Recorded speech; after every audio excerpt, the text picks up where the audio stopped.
उस सुबह नताली और जॉन शेरिल्ला को एक दिल दहला देने वाली खबर मिली। उनकी बेटी मैकेंजी शेरिल्ला एक भयानक कार दुर्घटना में फंस गई थी। उसे हेलीकॉप्टर द्वारा निकटतम अस्पताल पहुंचाया गया। यह हादसा शुरू में एक साधारण सड़क दुर्घटना लगता था, लेकिन जैसे जैसे समय बीतता गया, जांच ने दिखाया कि यह कहानी कहीं अधिक पेचीदा और खतरनाक है। 17 वर्षीय मैकेंजी अपने बॉयफ्रेंड डोमिनिक रूसो और दोस्त डेवॉन के साथ पार्टी में गई थी। उसका 18वां जन्मदिन बस 2 दिन दूर था। उनका मकसद था केवल एक यादगार रात बिताना, लेकिन यह रात त्रासदी में बदल गई। पार्टी की शुरुआत सामान्य रही, लेकिन जल्द ही गवाहों ने देखा कि मैकेंजी का व्यवहार असामान्य था। उसने पार्टी होस्ट को साइकेडेलिक मशरूम्स ऑफर किए। दोस्तों ने दावा किया कि उन्होंने पहले कभी उसे ऐसा करते हुए नहीं देखा था।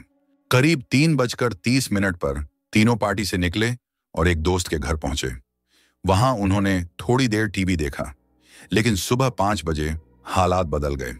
मैकेंजी ने गाड़ी चलाने की जिद की, जबकि सामान्यतः डोमिनिक ड्राइव करता था। डेवॉन भी उनके साथ घर जाने के लिए बैठना चाहता था। पहले मैकेंजी ने इनकार किया, लेकिन डोमिनिक के समझाने पर वह मान गई। तीनों कार में बैठ गए।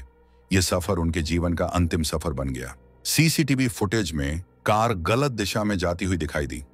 डेवॉन के घर की ओर जाने के बजाय गाड़ी प्रोग्रेस ड्राइव पर मुड़ गई। यह सड़क सीधे एक मजबूत ईंट की दीवार पर समाप्त होती थी।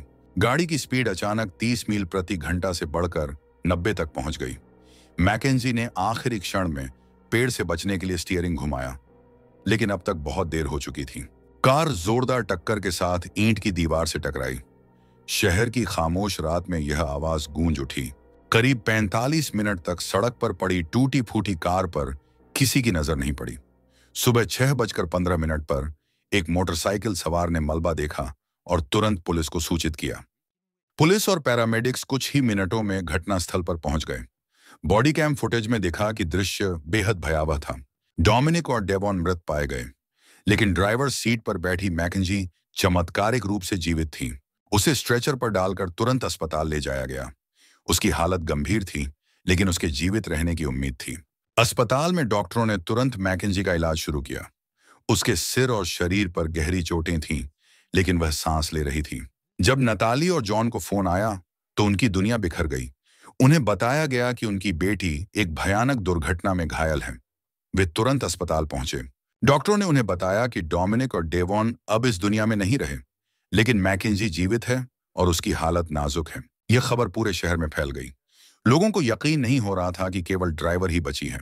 पुलिस ने दुर्घटना स्थल की जांच शुरू की। कार के ब्लैक बॉक्स और सीसीटीवी फुटेज ने कई सवाल खड़े कर दिए। जांच से यह साफ हुआ कि दुर्घटना कोई साधारण हादसा नहीं था। गाड़ी की स्पीड जानबूझकर बढ़ाई गई थी और ब्रेक बिल्कुल नहीं लगाए गए थे। अब मामला सड़क दुर्घटना से बदलकर संभावित अपराध की तरफ बढ़ने लगा। गवाहों ने बताया कि पार्टी के दौरान मैकेंजी ने असामान्य व्यवहार किया था। उसने होस्ट को साइकेडेलिक मशरूम्स ऑफर किए थे। कई दोस्तों का कहना था कि उन्होंने पहले कभी उसे ड्रग्स लेते हुए नहीं देखा था। पुलिस ने घटनास्थल से शराब की बोतलें और अन्य सबूत बरामद किए। ये सब उसकी मानसिक स्थिति और व्यवहार पर सवाल उठाने के लिए काफी थे। जांचकर्ताओं ने गहराई से डोमिनिक और मैकेंजी के रिश्ते पर ध्यान दिया। दोस्तों ने बताया कि उनके बीच अक्सर झगड़े होते रहते थे। उस रात भी माहौल तनावपूर्ण था।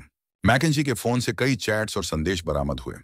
इनमें संकेत मिला कि वह भावनात्मक तनाव से गुजर रही थी और अक्सर अस्थिर महसूस करती थी। इन सबूतों ने पुलिस को यह सोचने पर मजबूर कर दिया कि यह हादसा वास्तव में एक सोचा समझा कदम हो सकता है। जैसे जैसे जांच आगे बढ़ी, शहर में चर्चाएं और तेज हो गईं। लोग यह सोचने लगे कि क्या यह सच में एक हादसा था या जानबूझकर किया गया अपराध। डोमिनिक के परिवार ने खुलकर मैकेंजी पर आरोप लगाया। उनका मानना था कि उनकी बेटी और बेटे की मौत किसी लापरवाही का नतीजा नहीं, बल्कि एक साजिश थी। दूसरी ओर मैकेंजी के माता-पिता अपनी बेटी की मासूमियत पर अडिग रहे। वे बार बार कहते रहे कि यह केवल एक दुखद दुर्घटना थी और उनकी बेटी निर्दोष है। पुलिस ने इन दोनों पक्षों के दावों को ध्यान से सुना, लेकिन उनके सामने सबूत लगातार इशारा कर रहे थे कि गाड़ी को जानबूझकर तेज चलाया गया था। जैसे जैसे सबूत इकट्ठा होते गए, यह मामला अदालत तक पहुंचने लगा। अब सवाल सिर्फ यह नहीं था कि दुर्घटना कैसे हुई, बल्कि यह था कि क्या इसे अपराध साबित किया जा सकता है। मामला अदालत में पहुंच गया। अभियोजन पक्ष ने तर्क दिया कि यह कोई साधारण दुर्घटना नहीं, बल्कि एक सुनियोजित कृत्य था। पुलिस ने अदालत में ब्लैक बॉक्स का डेटा प्रस्तुत किया। इससे साबित हुआ कि दुर्घटना से पहले गाड़ी की स्पीड लगातार बढ़ाई गई और ब्रेक का इस्तेमाल नहीं हुआ। गवाहों ने अपने बयान दिए। कुछ ने कहा कि मैकेंजी ने पार्टी में नशा किया था और उसका व्यवहार असामान्य था। दूसरों ने दावा किया कि उसका डोमिनिक से झगड़ा हुआ था। बचाव पक्ष ने दलील दी कि मैकेंजी भी एक पीड़िता है। उसने कभी किसी को नुकसान पहुंचाने का इरादा नहीं किया। उन्होंने कहा कि वह केवल मानसिक दबाव में थी और हादसा अनजाने में हुआ। मीडिया और जनता इस मुकदमे को बेहद करीब से देख रही थी। हर सुनवाई नई बहस और विवाद लेकर आती थी। जिरह के दौरान अभियोजन पक्ष ने बार बार इस बात पर जोर दिया कि मैकेंजी ने जानबूझकर गाड़ी की रफ्तार बढ़ाई थी। उनका कहना था कि यह क्रोध और भावनात्मक अस्थिरता का परिणाम था। बचाव पक्ष ने कहा कि यह केवल एक त्रासदी है। मैकेंजी का किसी को नुकसान पहुंचाने का कोई इरादा नहीं था। उसकी मानसिक और शारीरिक स्थिति पहले से कमजोर थी। डोमिनिक और डेवॉन के परिवार हर सुनवाई में मौजूद रहते। उनके चेहरे पर गुस्सा और दर्द साफ दिखाई देता था। वहीं नताली और जॉन अपनी बेटी को बचाने की कोशिश में लगातार कोर्ट आते रहे। उनका मानना था कि मैकेंजी मासूम है और समाज उसे गलत समझ रहा है। अदालती कार्यवाही अब चरम पर पहुंच चुकी थी। अभियोजन पक्ष ने कहा कि सबूत स्पष्ट हैं। गाड़ी की रफ्तार, बिना ब्रेक लगाए टक्कर और गवाहों के बयान, ये सब मिलकर साबित करते हैं कि यह महज दुर्घटना नहीं थी। बचाव पक्ष ने फिर दलील दी कि मैकेंजी नशे और मानसिक दबाव के कारण नियंत्रण खो बैठी थी। यह हत्या नहीं बल्कि एक दुखद गलती थी। कोर्टरूम का माहौल तनावपूर्ण हो गया।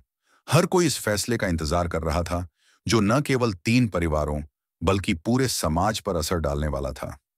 मीडिया रिपोर्ट्स लगातार लाइव अपडेट दे रही थी। यह मुकदमा अब एक हाई प्रोफाइल केस बन चुका था।